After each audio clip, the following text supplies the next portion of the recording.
درود. پیرو سوال چند مخاطب میخواستم به تفاوت بین 4G و 5G اشاره کنم و اتفاقهایی که در حال رخ دادن هست. متاسفانه در فضای مجازی به شدت اخبار نادرست در حال اشاعه پیدا کردن هست و بعضی ها که حتی نیت پاکی هم دارن به علت نداشتن دانش نسبت به این موضوع خلاف واقعیت صحبت میکنن و این باعث میشه که مخاطبین گمراه بشن و عملاً نظم نوینی که با گمراهی مردم داره به سمت جلو حرکت میکنه سرعتش بیشتر بشه. میخواستم یک نکته بسیار کوچیک رو بهش اشاره کنم که اولا ببینید فرق 4G و 5G چیه. ببینید مثلا در سیستم 4G در هر کیلومتر مربع 100,000 دستگاه سیستم 4G پوشش میده. در 5G این 10 برابره، یعنی شما در یک کیلومتر مربع 1,000,000 دستگاه با هم در ارتباط هستن و این فضایی هستش که شبکه 5G اون رو پوشش میده و برای اینکه بتوانن این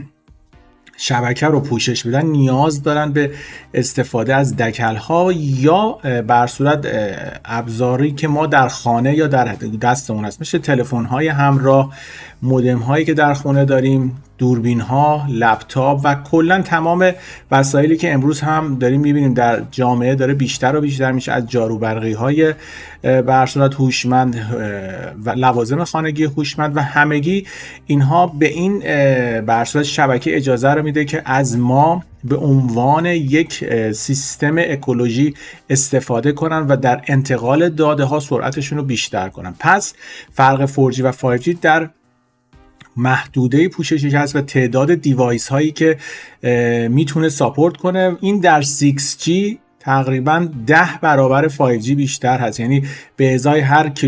کیلومتر مربع توانایی 10 میلیون دستگاه رو داره که این نسل بعدی هستش که از 2035 محتملا در جهان فراگیر خواهد شد. برای همین هستش که شما دارین میبینید مثلا در سال 2019 تعداد دیوایس ها اوریج در جهانه، تعداد دیوایس هایی که هر خانه‌ای درش بود یا هر فردی داشت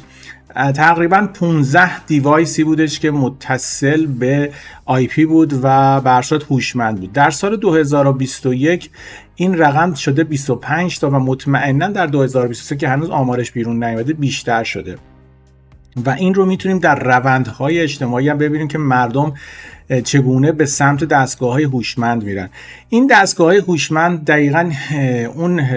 سیاهی لشکر سیستم 5G هستن که بتونه سریعتر انتقال داده ها رو انجام بده.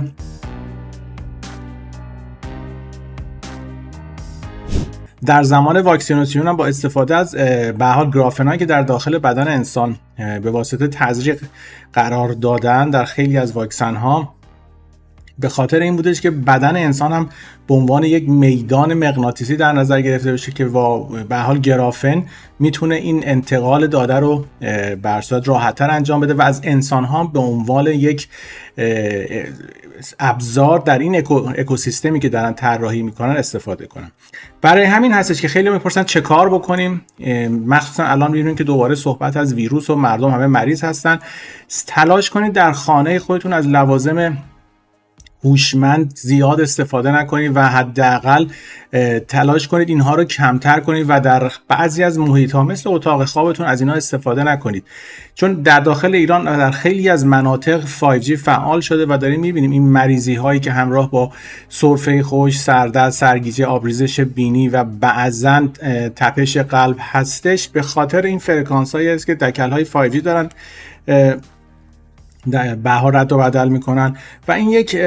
بر صورت واقعیتی هستش که باید کنار بیایم اگر بخوایم سالم بمونیم، اگر بخوایم کمترین آسیب رو ببینیم، چون بدن انسان بر صورت خودش رو وفق میده ولی کیفیت زندگی انسان هر روز پایینتر و پایینتر میاد. دقیقاً زمانی که اولین بار و امواج رادیویی و فرستنده‌های رادیویی شروع به کار کردن، اون آنفولانزای معروف اسپانیایی شروع شد و در جهان آنچنان کشته گرفت که بر صورت بعداً هم حالا در رسانه‌ها بهش نمیپردازن، ولی هر زمانی که دنیا یک نسل جدیدی از فرکانس‌ها رو معرفی کرده، پشتبندش یک اپیدمی جدید اومده و یواش یواش باعث شده که میبینیم بشر هر روز فرتودتر، ضعیفتر میشه. یعنی انسان نسبت به نسل قبلش از نظر بدنی ضعیفتر شده و از نظر خلاقیت و فکر باز هم ضعیفتر شده و این مسئله هر روز بیشتر و بیشتر میشه. یعنی با ورود هوش مصنوعی به زندگی انسان ها این مسئله باز هم بیشتر میشه. این یک توضیح کوتاهی بودش که باید توجه داشته باشین. یعنی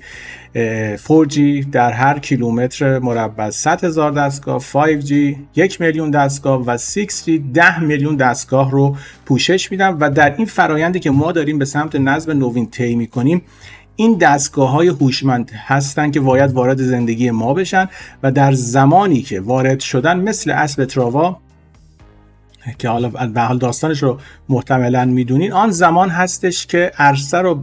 برای ما تنگ میکنن و همین الان هم خیلی از زندگی ما در حال رصد شدن هستش. همزمانی که شما به اینترنت وصل میشین، توانایی رصد کردن عکس های شما، مسیج های شما، زندگی شما، کالری شما و تمام زندگی شما رو زمانی که آنلاین هستین میتونن بر صورت اندازه‌گیری کنن و بررسی کنن و با استفاده از این هوش مصنوعی که ما داریم مفت و مسلم اطلاعات بهش میدیم، در چند سال آینده این جریان اطلاعات گیری تکمیل میشه و دقیقا مثل ماشین تسلا که همه فکر می‌کنن این ماشین برقی که نیست، در دور اولش تسلا رو به دنیا عرضه کردن که داره جمع‌آوری اطلاعات میکنه، آزمون و خطا انجام میده و بر صورت این سیستم های 5G